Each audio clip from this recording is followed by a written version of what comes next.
Imagine a world, if you will, where intimate conversation meets that tune you just can't get out of your head. My name is Abby Thalvo. Welcome to Dash Jam, where the late great filmmaker and musician Jaimz Asmundson invites local artists on a sonic journey through the streets of Winnipeg. On today's episode, our host is joined by Franco-Manitoba Electro-alternative singer-songwriter Rayannah. They travel to the French Quarter, St. Boniface. Enjoy the ride.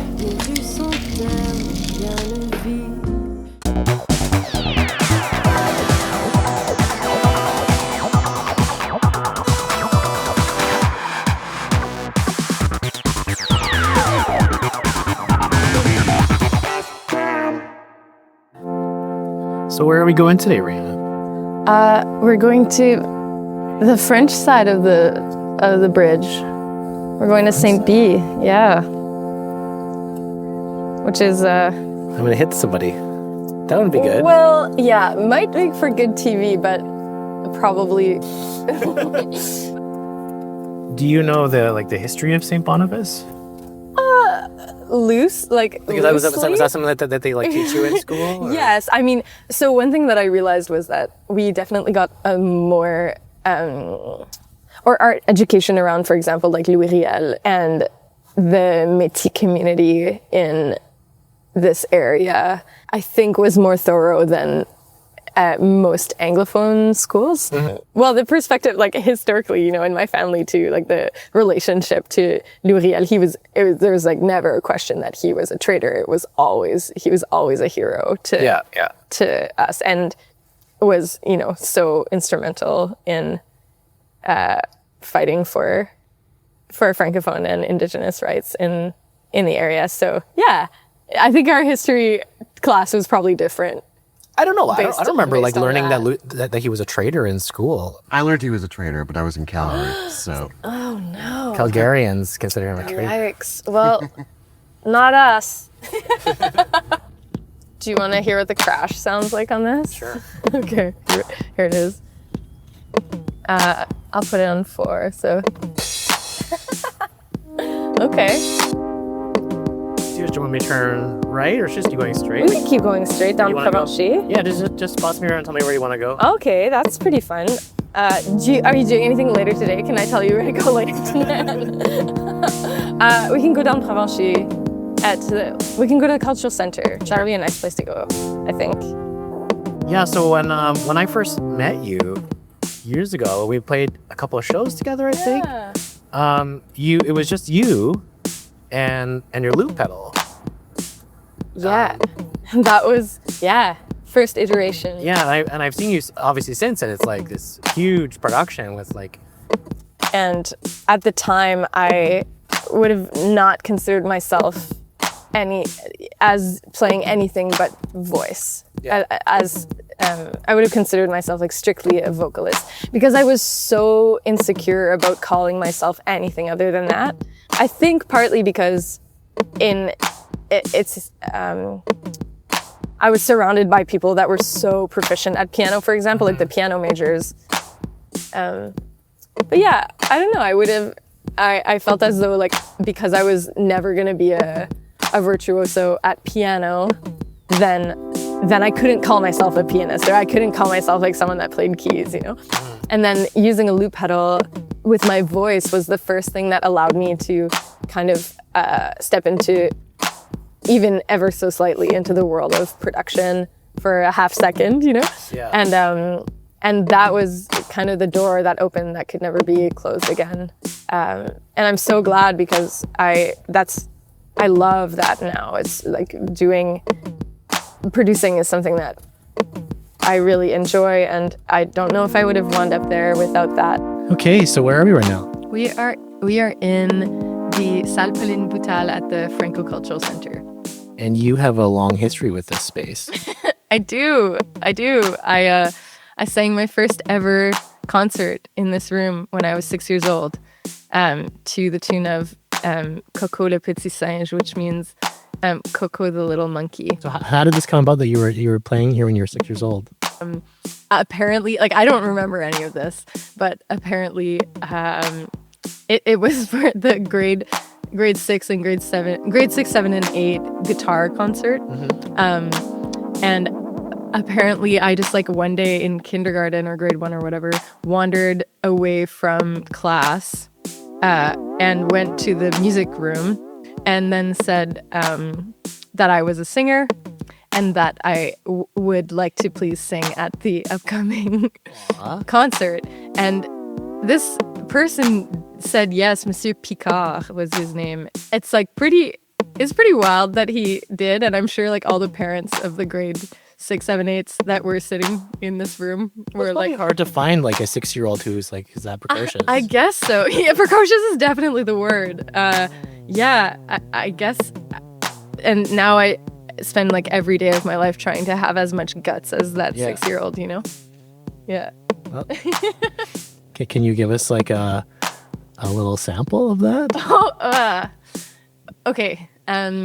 It's like Je suis Coco, Coco, le petit singe qui vit aux eaux de Toronto dans sa petite cage. And it goes on. And then every verse you have to start, like the first verse you start moving your arm. So you go, le bras droit va commencer, which means like the right arm will start. And so then you start with your right arm, and then you bring in the left arm, and then you bring in the right foot, and then the left foot, and then at the end, all of your limbs are involved. It's a riot. When I first like met you and you were making music, I remember like most of the songs you were making were in English. Like there was maybe a couple of French songs, and your first EP is very like Anglophone. And I think there's like one French song. Yeah, there was one. And your new album, it's like, 90% French. So I'm curious, like, what made you decide to record the whole album in French, but primarily? I guess some of the songs that are on the most recent album were written in the same era as the first EP, but I chose not to put them on that first EP because everyone had told me that I had to pick between everyone being like people that know stuff about the music industry. Oh, like it was a decision you had to think one or the other. Yes, because why is that? I guess because all the structures are built that way. So, for example, funding or even marketing, like PR people, you don't really have that many people that are doing like bilingual work. If I were to make a choice between the two, the easiest choice is to choose English because like it is the easier choice, and it's like so hard to make music in a language that isn't the dominant one. So I didn't want to have to choose because then it would mean like not writing music in my mother tongue. So have you made the choice to just be a Francophone artist now? No, I have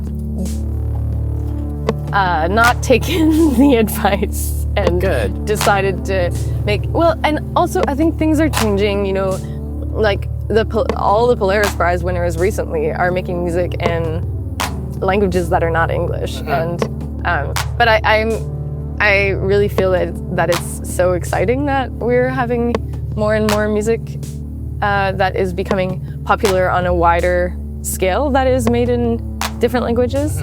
And then in terms of like specifically to what I do, there's a lot of artists across the West, in Canada specifically, that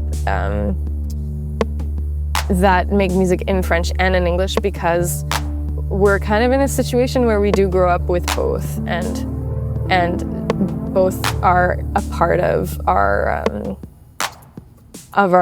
like instincts for writing. We go to write in both, and so choosing between them is not something we want to do. And the other thing is, our relationship at least my relationship to my language is complicated, and like a lot of the people that I speak to as well have complicated relationships with their language where we often get estranged from it if we don't take a serious effort to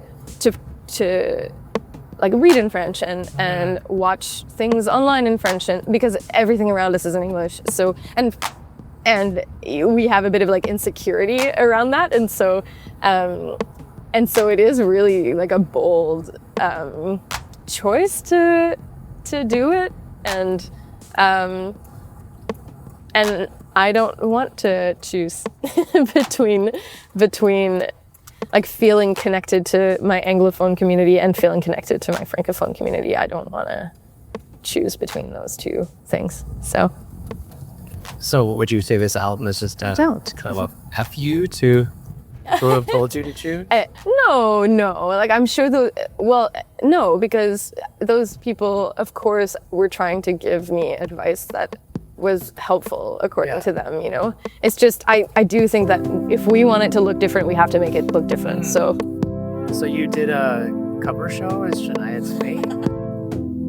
This is like my claim to fame. Like I saw that and I was like so confused because I that's not what I would have thought that's not what I think of when I think of Rayannah. Yeah, that's not what I think of either.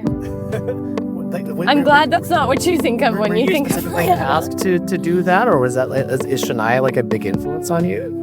I'm really confused by this. Okay, let's dig into it. But let's first put some more things in this beat. We need like some more stuff in this beat. Oh, maybe it could be like Forever and for Always. Do you know that song? I'm not familiar with Shania Twain. Let me see if I can get that. That song. One song. It's like. Oh, but are you gonna have whatever how it goes? Oh, I'm sorry. What? What Shania song was that? I could hear it in my head, but when it came out of my mouth, it did not make sense. Not. Like, it was. Man, I feel like There it is. That song. I can still feel the way you want me when you hold me. You know this song. Yeah. Okay, hang on. We're still not on the right. Okay, and the chorus is like, there ain't no way I'm letting you go now, and there ain't no way. Nope. Okay. Well, she has a lot of bangers, and they're great. But no, this started as a joke, and now it's like now it's becoming real. But what do you mean? Well, it was for Bands as Bands at the Goodwill, and they were like, pick something fun, and I was like, okay, I like fun. I like to have fun. You know, it's just like I tangentially look like Shania Twain. I can sort of sound like Shania Twain if I put my voice in my nose. You know, and so. This was our third time doing the show. And I mean, I can't say what it is, but let's just say there's another one on the horizon. Oh, wow. Okay. And this is kind of becoming a part of my life. That you're becoming a Shania Twain cover band? Yeah, I'm like becoming more and more like her. Hopefully I don't get Lyme disease. Does she have Lyme disease? Oh, no. You know how sometimes famous painters, they have like people who paint for them? Okay. Well, now you can add something to, like, you're busy. You're too busy to program if we want to be like grooving, we need to add some hi-hats to this. Okay. Hold. Please hold. You want me to do the whole? Yeah. Okay, yeah. This is taking a turn. Ooh. No, we're gonna slow it down. Look at us go. Look at this little collaborative beat. How does that look? It's like. I can't like replicate it. I can hear it in my head. You mean the. There you go. Let's go, girls, and then. Except this is actually not the beat. Surprise. We didn't make the Shania Twain beat.